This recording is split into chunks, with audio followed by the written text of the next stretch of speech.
Hello, everyone. Welcome to the Marvel Snap Zone, Marvel Snap Weekly Roundup for the week ending in June 10th of 2023. I'm Glazer of the Snap Judgments Podcast, the official Marvel Snap Zone podcast. This video here comes from an article I write on the Marvel Snap Zone website, so please make sure you check that article out if you like what you see. The concept of this is that everyone involved in Marvel Snap is not always as into it as our daily grinders, right?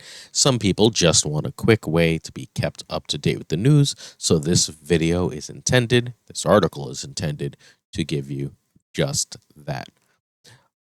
Almost every news item on this list has its own featured article on MarvelSnapZone.com, and a lot of this is also going to be covered on the Snap Judgments podcast, so be sure to check both of those out. If you like what you see, if you think this provides you value, please subscribe, ring that notification bell. We'd really appreciate it. First thing that happened this week is the new season kicked off and Ghost Spider released. This is a new card that lots of people had. It's a 2/3 with the ability to move the last card you played wherever you play Ghost Spider. This is great. It's a really solid card. I'm going to tell you what to do with it in 1 second. What's worth noting, though, is that the season pass is fundamentally always worth buying. It's just a really good value. You get more than your more than your money back in both gold and credits. If you value variants at all, you get multiple variants from the season pass, and you get a card, and the card acquisition, still not great, means that you are getting quite a lot out of buying this card. The early places to play Ghost Spider as of right now are move good stuff hybrid decks that fundamentally want to be playing Wave on turn 5 along with either Ghost Spider or Cloak to move cards and gain a bunch of power. At that point, you can choose between cards like Heimdall and Doom or Magneto as the situation demands in order to take advantage. The other major place we're seeing Ghost Spider, turns out, as featured on the channel, Ghost Spider goes really well with Shuri and big stuff decks. The best answer to your big card is often Shang-Chi, and Ghost Spider says that big card is not where you'd expect it to be. There are multiple articles with many, many more decks available on SnapZone, and we featured numerous of these Ghost Spider decks on the channel during this past week. More to come. I think I got another good one for you coming early next week. There are huge OTA changes that have shaken up the meta. The first of these is Rogue has gone from a 3/1 to a 3/2. This obviously makes the card better. 3/1 is just so woefully understated. It turning into a 3/3, being below rate even with Silver Surfer, was terrible. As a 3/2, it's not great, but it's still a solid card. Surprisingly, Medusa gets +3 instead of +2, becoming a 2/5 when played in the center location. This is absolutely fantastic. Medusa has a home in bounce deck. She has a home in a lot of good stuff shells. She's limited in where she can be played, but Lizard was very often played for his stat rate, and you had to risk those stats going down. Assuming that the middle location is somewhere you could play, Medusa is great. If you can bounce her and play her in that middle location multiple times, Medusa is so much better. Peter Parker's version of Spider-Man has gained both 1 cost and 1 strength. The idea of this change is to affect the high evolutionary lockdown decks, which were taking great advantage of floating 1 energy with Spider-Man to give their Hulk +2 power, their Misty Knight giving something +1 power, their Cyclops giving 2 things -1 power, so we're up to 5 power because Hulk is 2, right? Their Sunspot gaining 1 power, so we're up to 6. And I actually believe that's it, but either way, that's 6 extra power for playing Spider-Man on 5 and floating. Spider-Man gets 1 power to compensate for that, but also costs 1 more, meaning that you're not floating. This also thankfully weakens Spider-Man with Zabu. It does not, however, weaken Galactus. Galactus remains extremely powerful with Spider-Man because you can still do the patented turn 3 wave, turn 4 Galactus, turn 5 Spider-Man to lock your opponent out of the game. The biggest numerical change is Beast, who goes from a 2/2 to a 3/4. Same ability. This messes with the curve of bounce decks. Bounce decks were among the top decks in the meta, and I think Beast still goes in bounce decks, but he's no longer the central plan to the decks. He's a good card, but no longer an absolutely incredible one. Finally, the Hood is now 1 -3. This obviously hurts. It makes Hood much, much more likely to be played with cards like Bast or Carnage, or Viper. -3 on your side of the board is significant, as anyone who has played against a Green Goblin can tell you. That said, there are numerous ways to mitigate this, and until you mitigate it, you have greater chance of throwing priority when you need to for cards like Changchain Enchantress. This is a nerf, but ultimately a reasonably fair one. Next up, we have our June series dropped announced. They'll be dropping in the next day or two. The cards that are going from 5 to 4 are Snowguard and Stegron. Many expected Jeff the Baby Landshark to go down, but he did not, fueling theories that Second Dinner is farming for the more powerful cards, as neither Snowguard nor Stegron is considered an extremely powerful or desirable card.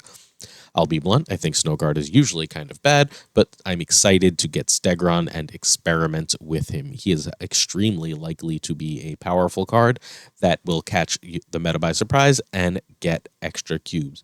I would be shocked if in the next 2 weeks I didn't have a really great Stegron deck for you guys if you keep watching.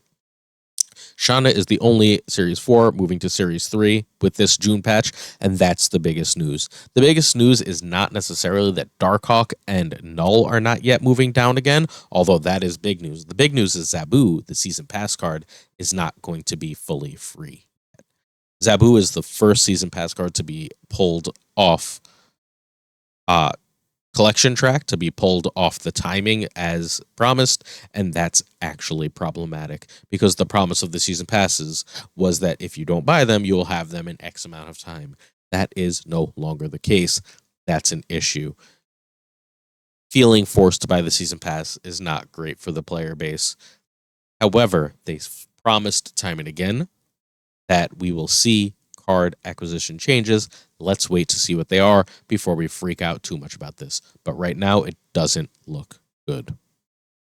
Continuing with the not look good, in addition to not dropping Darkhawk, they also released a previously undata-mined bundle that is really cash intensive, $30 for only 1,000 credits, but a really cool Darkhawk variant and enough boosters to split that variant twice. Why is this controversial? Well, because Darkhawk didn't go down a level. So instead of spending your 3,000 tokens to buy Darkhawk or finding him as a Series 4, always difficult for those in Series 3, you can choose to spend $30. This variant will fundamentally unlock the card. You'll still need the card on collection track, but it will fundamentally unlock the card. This is just a terrible move. This is absolutely atrocious optics. If you want to release this bundle, it needs to be released at a later time. This is so much more expensive than most bundles are released at. It's a terrible look, and honestly, this one above everything else, I'm big, give everyone a chance person. Shame on you, Second Dinner, for this bundle. Infinite D rank error causes confusion on ladder. Players in Infinite that were above rank 130, well, all players in Infinite were only D-ranked 30 at the start of the season. Usually all Infinite players start at around 70, 73, 75, as the case may be. Now, if you were above 130, you would be starting at already Infinite. If you were at 110, you would be starting at 80, etc., etc.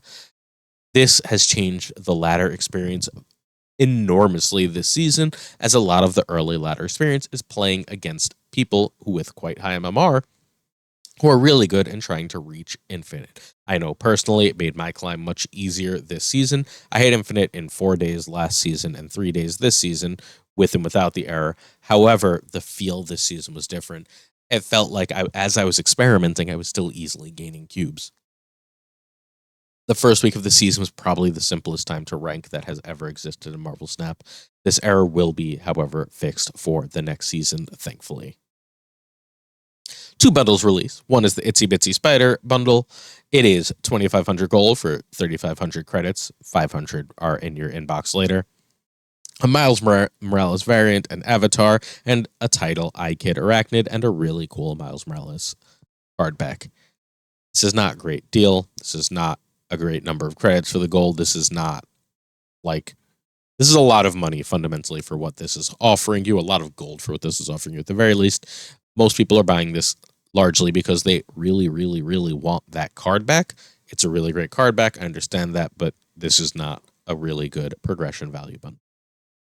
We also have a cash bundle that is released as of right now. It is called the Hard 8 bundle. It's $20 for 500 collector's tokens, 1,000 credits, and 1,500 gold.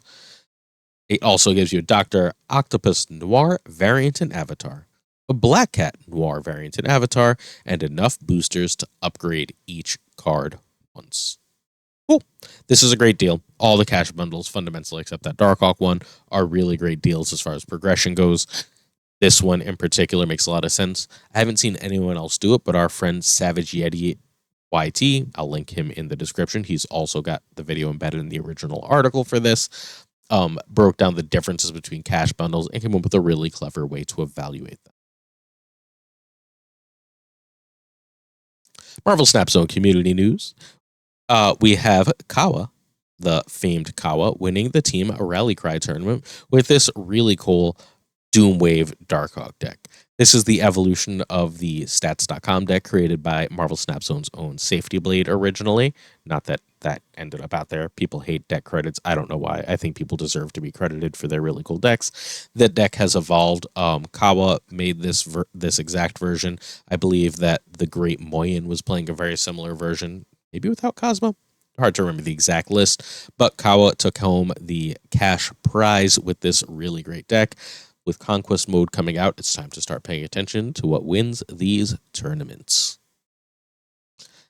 Snap JudgeCast has become the official Marvel Snap Zone podcast. You can find us on the Marvel Snap Zone YouTube. Our first episode as members of Marvel Snap Zone features the great Educated Collins. This was one of my very, very favorite episodes to record. Hope you'll check it out, and I hope you like it. Please, we'd love to hear from you. We'd love your feedback. Sorry, it's going to try and play.